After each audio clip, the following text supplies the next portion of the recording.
So hello students, मेरा नाम है Chaitanya Satyarth. I am currently a second year MBBS student at IMS BHU।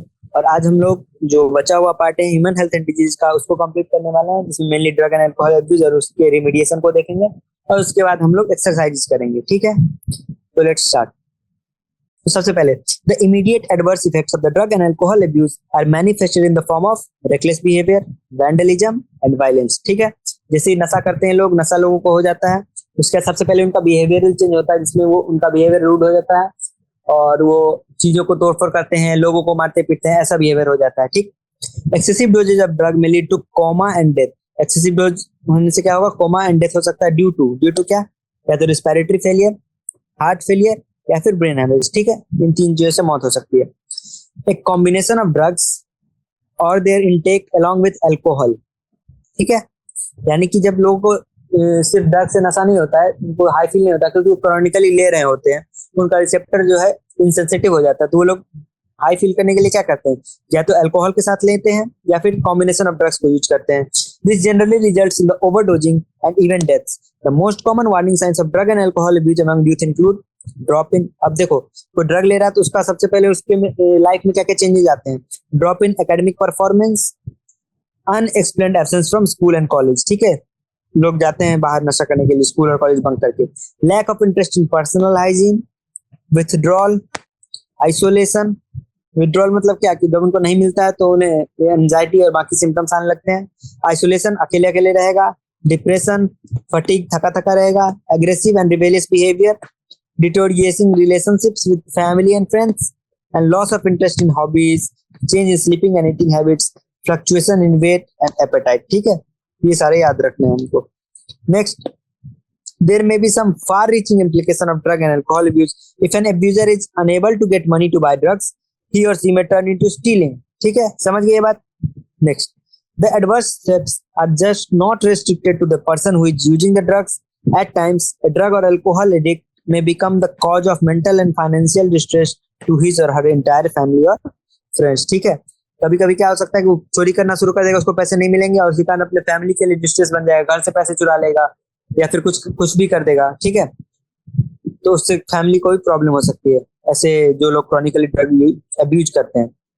Those who take drugs intravenously, direct injection to the vein using a needle and a syringe, are much more likely to acquire serious infection like AIDS and hepatitis B। ठीक है, ये दोनों जो infections हैं वो कैसे फैलते हैं? एक तो सेक्सुअल कांटेक्ट से फैलते हैं और एक ब्लड कांटेक्ट से फैलते हैं। और अक्सर देखा जाता है कि जो ड्रग्स लोग लेते हैं, एक ही सिरिंज से, एक ही नीडल से दो तीन लोग, चार लोग ले लिए और या तो नीडल चेंज भी कर दिए तो सिरिंज चेंज नहीं किया, तो ऐसे में क्या होता है कि उनके में आपस में ट्रांसमिट होने का एड्स और हेपेटाइटिस बी जैसे फेटल बीमारियां और वायरसेस ट्रांसमिट होने का खतरा बढ़ जाता है। ठीक, the viruses which are responsible for this disease are transferred from one person to another by sharing of infected needles and syringes. Both AIDS and hepatitis B are infectious and chronic infection. ठीक है, and ultimately फेटल, और मौत उससे तय ही है। ठीक, both can be transmitted through sexual contact and infected blood. The use of alcohol during adolescence may also have long-term effects. It could lead to heavy drinking in adulthood. The chronic use of drugs and alcohol damages the nervous system and liver. The use of drugs and alcohol during pregnancy is also known to adversely affect the fetus. Another misuse of drugs are certain sports persons do to enhance their performance. They misuse narcotic analgesics and anabolic steroids, diuretics and certain hormones. किस किस का miss use करते हैं? Narcotic analgesics, ताकि दर्द ना हो अगर कुछ ऐसा दौड़ने या फिर वेट लिफ्टिंग का काम हो। एनाबॉलिक स्टेरॉइड, जिससे स्ट्रेंथ बढ़े। ठीक है, डायूरेटिक्स और हार्मोन्स, ताकि उनका मसल स्ट्रेंथ बढ़ जाए और एग्रेसिवनेस बढ़ जाए। As a result increase in their athletic performance. The side effect of the use of anabolic steroids in females. Anabolic steroid को फीमेल में यूज करने पे क्या क्या साइड इफेक्ट आएंगे? मूड स्विंग्स, सबसे पहले क्या होगा? मैस्कुलिनाइजेशन, सबसे इंपॉर्टेंट यही फीचर है। Increased aggressiveness, mood swing, depression, abnormal menstrual cycle, excessive hair on face and body, enlargement of clitoris, deepening of voice. ठीक, अब मेल्स में क्या क्या आएगा? Acne, increase aggressiveness. ठीक है, ये वाला दोनों में कॉमन है, increase aggressiveness. Mood swings, depression, reduction in the size of testicles. ठीक है, टेस्टिस का साइज कम हो जाएगा, उसमें क्या हो रहा था? क्लाइटोरिस का एनलार्जमेंट हो जा रहा था। Decrease sperm production, potential for kidney and liver dysfunction, breast enlargement, ठीक है, फीमेल में गायनेकोमास्टिया, मेल में गायनेकोमास्टिया हो सकता है। Premature baldness, enlargement of the prostate glands. These effect may be permanent with the prolonged use, और prolonged drug user के साथ क्या हो सकता है, ये इफेक्ट परमानेंट बन सकता है। In the adolescent and male or female, severe facial and body acne and premature closure of the growth centers of long bones may result in stunted growth। और अगर adolescent में chronic drug abuse करते हैं, उनके में क्या हो सकता है, growth centers बंद हो सकते हैं और stunted growth हो सकता है। The age-old cottage of the prevention is the better than cure holds true there also. It is also true that habits such as smoking, taking drug or alcohol are more likely to be taken up at a young age, more during the adolescence, and it is best to identify the situation that may push an adolescent toward the use of drug and alcohol and to take remedial measures well in time। यानी most of the people जो है अपना नशा करने का journey कब शुरुआत करते हैं, एडोलसेंट एज में। तो एडोलसेंट एज में क्या करें, हम उनका स्पेशल काउंसलिंग करें, उनका ध्यान रखें, और अगर कुछ ऐसे साइंस दिखें जिससे कि पता चले कि वो पोटेंशियली ड्रग यूजर हैं या अल्कोहल यूज कर रहे हैं, स्मोक कर रहे हैं, तो उनका हम काउंसलिंग करें, रिमेडियल मेजर्स ले समझाएं उनको, ठीक। In this regard, the parents and teachers have a special responsibility. Parenting that combines with high level of nurturance and consistent discipline have been associated with lowered risk of substance abuse, ठीक है। Some of the measures mentioned here would be particularly useful। अब कुछ measures हैं जो useful होंगे बच्चों को prevent करने के लिए, वो हम लोग डिस्कस करते हैं। Avoid undue peer pressure, ठीक है, यानी कि बच्चों पे peer pressure नहीं डालना है कि तुम्हारा दोस्त एक्सेल कर रहा है तो तुम भी ये करो और सारे स्पोर्ट्स और पढ़ाई में अच्छे रहो, ठीक है। उसकी जितना क्षमता है उतना ही उसको पुश करना है। Every child has his or her own choice and personality which should be respected and nurtured। A child should not be pushed unduly to perform beyond his or her threshold limits, be it studies, sports or other activities, ठीक। Next, education and counseling। बच्चों को क्या करना है, educate and counseling him or her to face problems and stresses and to accept disappointments and failures as a part of life, ठीक है। उनको सिखाओ कि लाइफ में जो है ना फेलियर और सक्सेस और ये चीजें आती जाती रहती है, तो उनको एक्सेप्ट करना है, इसके लिए स्ट्रेस और डिप्रेशन में नहीं जाना है। It would also be worthwhile to channelize the child's energy into healthy pursuits like sports, reading, music, yoga and other extracurricular activities। Seeking help from parents and peers। Help from parents and peers should be sought immediately so that they can guide appropriately।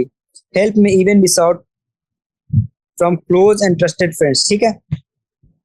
यानी कि अगर तुम देखो कोई अगर नशा की तरफ अट्रैक्ट हो रहा है तो उसको इमीडिएटली अपने पेरेंट्स से, फ्रेंड्स से इस बारे में हेल्प लेना चाहिए, या फिर कोई अगर उसको जबरदस्ती बोल रहा है कि लो, या फिर उसको मोटिवेट कर रहा है लेने के लिए, तो अपने दोस्तों से, पेरेंट्स से, ठीक है, एडवाइस लेना चाहिए, ठीक।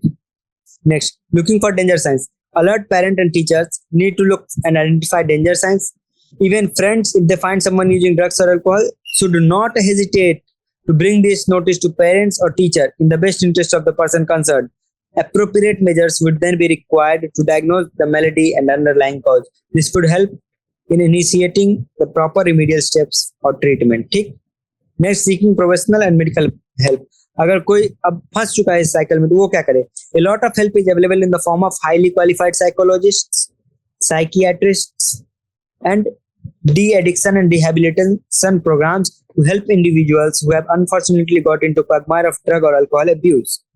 With such help, the affected individual with sufficient efforts and willpower can get rid of the problem completely and lead a perfectly normal and healthy life, ठीक है। नेक्स्ट हम लोग क्या करते हैं, इसमें एक्सरसाइजेस करते हैं, ठीक है। तो हम लोग करते हैं सबसे पहला क्वेश्चन, ठीक है।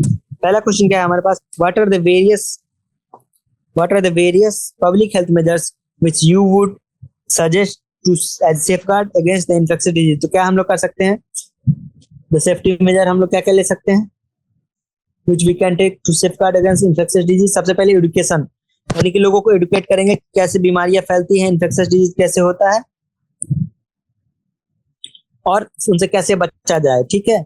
जैसे कि उनको बताएंगे कि एयरबॉर्न डिजीज होती है, तो एयरबॉर्न डिजीज वाला जो लोग रहे उससे बच के रहो, मास्क का यूज करो, जब अगर कोई डायरिया है तो उसके लिए कैसे बचना है, ओरोफिकल रूट से ट्रांसमिट होने वाले डिजीज के लिए फूड को कवर्ड रखो, प्रॉपर कुक्ड फूड खाओ, स्ट्रीट फूड अवॉइड करो। उसके अलावा आइसोलेशन के लिए वो कर सकते हैं कि अगर कोई इन्फेक्शियस डिजीज से अफेक्टेड है तो उसको हम लोग आइसोलेशन में डालें। फिर वैक्सीनेशन प्रोग्राम्स करवा सकते हैं, जैसे कोविड में और पोलियो के लिए चला है हमारे देश में। फिर सैनिटेशन का प्रॉपर केयर हो, ठीक है, जिसमें कि सराउंडिंग्स क्लीन रहे, ड्रेन्स कवर्ड रहे, एक्सक्रीटा, ह्यूमन एक्सक्रीटा का प्रॉपर डिस्पोजल हो, और वाटर और स्टोरेज टैंक का पीरियोडिक क्लीनिंग हो, कूलर में पानी नहीं लगने दिया जाए, ये सब। ठीक।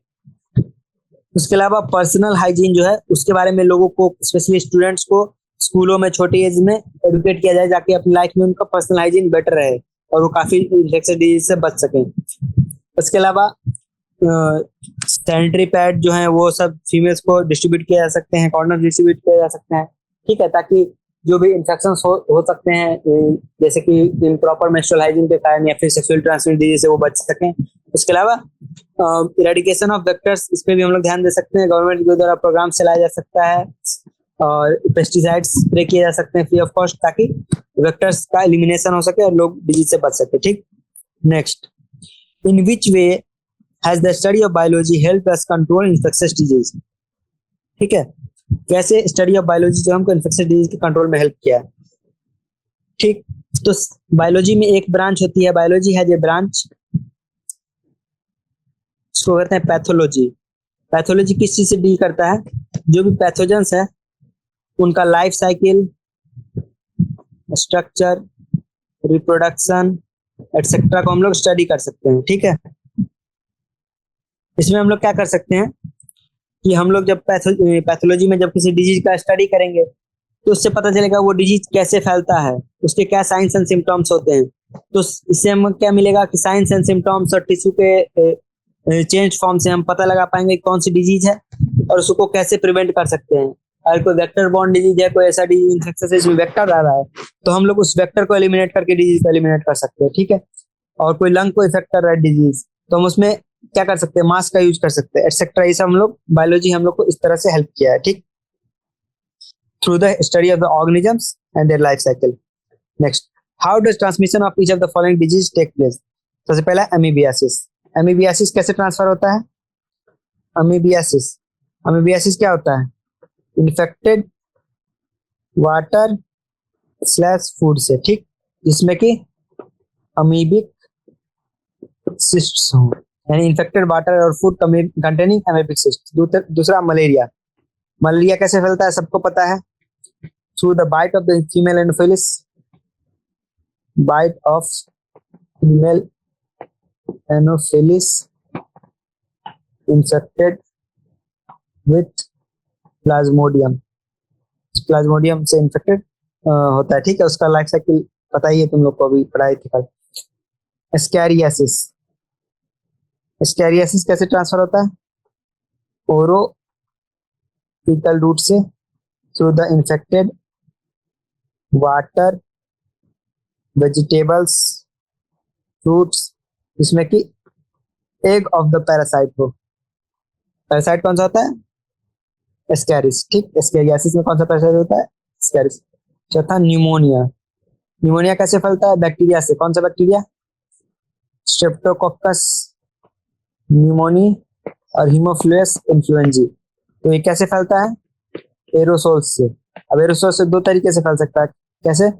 या तो डायरेक्ट इनहेलेशन हो जाए एरोसोल का, या फिर किसी ऑब्जेक्ट पे जैसे कि ग्लास, यूटेंसिल, पेन, टेबल, इस पे गिर जाए, उसको दूसरा आदमी टच करे और उसको अपने अंदर इनहेल कर ले। ठीक, ऐसे फैल सकता है। Next, what measure would you take to prevent water borne diseases. ठीक है, वाटर बॉर्न डिजीज को प्रिवेंट करने के लिए क्या कर सकते हैं हम लोग? सबसे पहले क्लीन वाटर प्रोवाइड करवा सकते हैं, क्लीन वाटर प्रोवाइड कर सकते हैं ड्रिंकिंग के लिए। उसके बाद रिजर्वायर्स का पीरियोडिक क्लीनिंग करवा सकते हैं। ठीक है, फिर इम्यूनाइजेशन प्रोग्राम चलवा सकते हैं, लोगों को एडुकेट कर सकते हैं। ये तो सबसे प्राइमरी स्टेप होता है कि लोगों को एडुकेट किया जाए कोविड डिजीज के प्रति। ठीक, next, discuss with your teacher what does a suitable gene means in the context of DNA vaccine. ठीक है, सुटेबल जीन डीएनए वैक्सीन के लिए क्या होता है? For a DNA vaccine, suitable gene is a part of DNA that codes for antigenic polypeptide और protein. ठीक है। ठीक,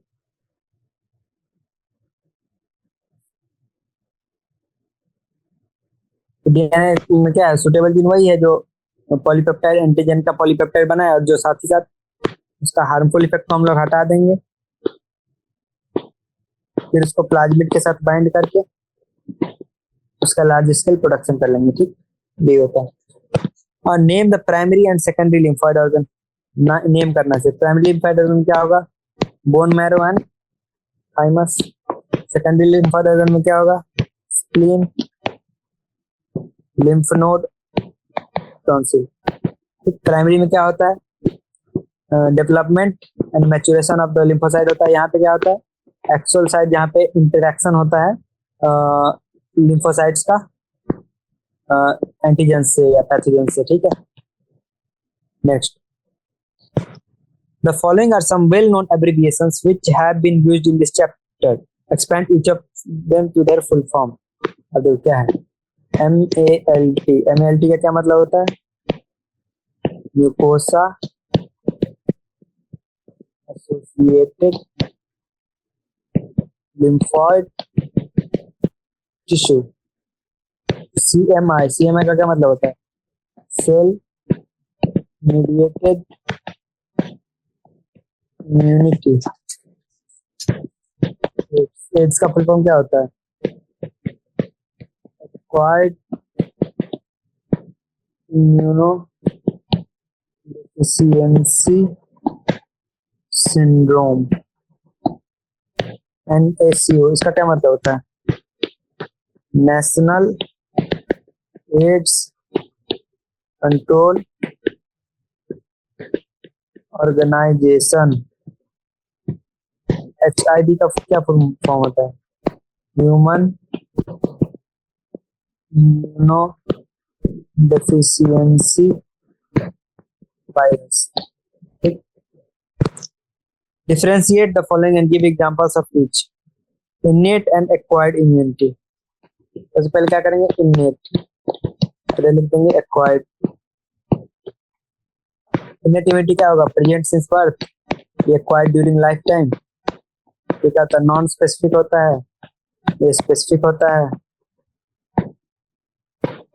इसमें क्या क्या आता है, बैरियर्स आता है, ठीक है, फिजियोलॉजिकल बैरियर आता है, फेगोसाइट्स आते हैं। इसमें क्या आता है, एंटीजन सॉरी एंटीबॉडीज बनते हैं। ठीक है, जो कि इनके पास मेमोरी नहीं होती है, इसके पास मेमोरी होती है। ठीक, उसके बाद एक्टिव और पैसिव इम्यूनिटी, इसके बारे में डिफरेंशिएट करना। एक्टिव इम्यूनिटी क्या होती है, डेवलप करता है when foreign antigen enters the body either through exposure to infection और आर्टिफिशियल या फिर आर्टिफिशियल एंटीजन मिलेगा बाय वैक्सीन। ये क्या होता है, इसमें प्री फॉर्म एंटीबॉडी दे देते हैं। इसमें क्या होता है कि प्राइमरी रिस्पांस के बाद सेकेंडरी रिस्पांस डेवलप होने में टाइम लगता है। इसमें क्या होता है, टाइम लैग नहीं होता, इसमें डायरेक्टली एंटीबॉडी मिल जाता है। ठीक, इसका एग्जांपल क्या है, जैसे कोविड का वैक्सीन, इसका एग्जांपल क्या है, रेबीज का vaccine. Draw a well level diagram of N antibody molecule. Antibody का डायग्राम बनाओ, बनाओगे क्या, यहाँ से देख लो, ये ऐसे बनाना है, ये हैवी चेन, ये लाइट चेन, ये हैवी चेन, ये लाइट चेन, ये वाला डायग्राम बना के ऐसे ही लेवल कर देना है। ठीक, what are the various routes by which transmission of human immunodeficiency virus takes place. ठीक, वेरियस रूट्स जिससे HIV का ट्रांसमिशन होता है, कौन कौन सा होता है, पहला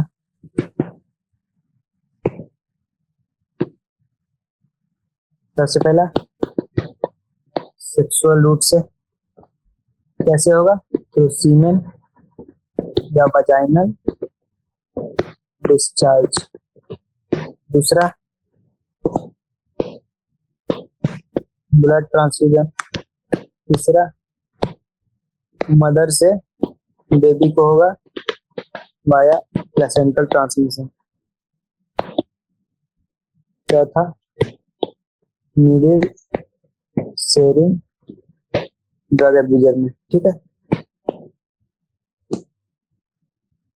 but is the mechanism by which AIDS virus cause deficiency of immune system. देखो क्या होता है, सबसे पहला, जब सबसे पहले एड्स इन्फेक्ट करता है तो मैक्रोफेज को अटैक करता है, ठीक है। मैक्रोफेज को अटैक करता है। अब मैक्रोफेज क्या करता है, मैक्रोफेज बहुत सारा एड्स का पार्टिकल, एचआईवी का पार्टिकल बना के एचआईवी फैक्ट्री बन जाता है और एचआईवी रिलीज करता है ब्लड में। ब्लड में जाके एचआईवी क्या करता है, टी हेल्पर सेल को अटैक करता है और उसको किल कर देता है। इससे क्या होता है, धीरे धीरे टी हेल्पर सेल का नंबर डिक्रीज हो जाता है। जब टी हेल्पर सेल का नंबर डिक्रीज हो जाता है, इम्यूनिटी कम हो जाता है, ठीक। और इसकी इम्यूनिटी कम होने के कारण क्या होता है, एड्स के कारण तो डेथ नहीं होता, लेकिन मतलब इसके कारण कोई और दूसरा बीमारी, इन्फेक्शन भी जो भी कॉमनली अवॉइड हो सकता है वो हो जाएगा और उस पर्सन का डेथ हो जाएगा। How is cancerous cell different from the normal cell. क्या होता है, कैंसरस सेल में क्या होता है, एक प्रॉपर्टी होती है नॉर्मल सेल में, कॉन्टैक्ट इनहिबिशन की। कॉन्टैक्ट इनहिबिशन, कॉन्टैक्ट इनहिबिशन की प्रॉपर्टी क्या होती है, वो लॉस्ट हो जाती है। कैंसरस सेल में कॉन्टैक्ट इनहिबिशन की प्रॉपर्टी लॉस्ट हो जाती है। उसके कारण क्या होता है कि वो अनलिमिटेड ग्रो करने लगता है, ठीक है। उनका न्यूक्लियोसाइटोप्लाज्मिक रेशियो इंक्रीज हो जाता है, वो डिफरेंशिएट नहीं हो पाते हैं, अनडिफरेंशिएटेड होते हैं, ठीक है। Next, explain what is meant by metastasis. Metastasis is a phenomenon in which cancer cells, due to uncontrolled growth, spread to distant site through कैसे जाएगा, बॉडी फ्लूइड्स लाइक ब्लड या लिम्फ, ठीक। Next, list the harmful effects caused by alcohol and drug abuse. Alcohol and drug abuse का क्या क्या harmful effect होता है। सबसे पहला क्या होगा कि रेकलेस बिहेवियर, वैंडलिज्म, वायलेंस। दूसरा कि इसके कारण और क्या हो सकता है, ड्रॉप इन एकेडमिक परफॉर्मेंस हो सकता है। तीसरा क्या हो सकता है, गैस्ट्रिक अल्सर हो सकता है अल्कोहल से। फिर क्या हो सकता है, जब एक्सेस डोज ले लेगा, एक्सेस डोज लेगा उससे क्या होगा, फेटल होता है। कैसे, रिस्पिरेटरी फेलियर, कार्डियक फेलियर या फिर सेरेब्रल हेमरेज से मर सकता है आदमी। इसके अलावा HIV slash AIDS slash hepatitis B virus का इन्फेक्शन हो सकता है IV ड्रग अब्यूजर में। फिर क्या होगा, लैक ऑफ इंटरेस्ट हो सकता है पर्सनल हाइजीन में, हॉबीज में और एकेडमिक पढ़ाई लिखाई में, ठीक। ये हो गया। Do you think that friends can influence one to take alcohol or drugs? If yes, how may one can protect himself or herself from? तो पहली बात यस, इसका जवाब सबको पता है कि यस, फ्रेंड्स ही जनरली इन्फ्लुएंस करते हैं। तो क्या है इसका, इसे क्या कर सकते हैं, avoid peer pressure, contact elder slash parent slash teacher to seek help, इससे सीक मेडिकल हेल्प तथा अवॉइड सच फ्रेंड्स।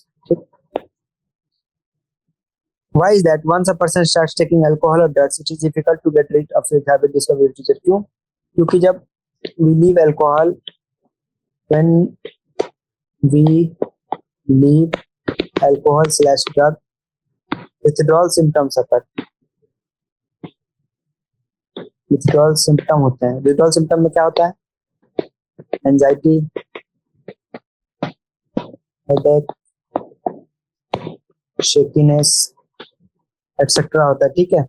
जब ये सब चीज होने लगती है, इसके कारण आदमी छोड़ नहीं पाता है, ठीक है। Next, in your view what motivates youngster to take alcohol and drugs and how can this be avoided. सबसे ज्यादा तो इन योर व्यू है, तो अपने व्यू से लिखना है।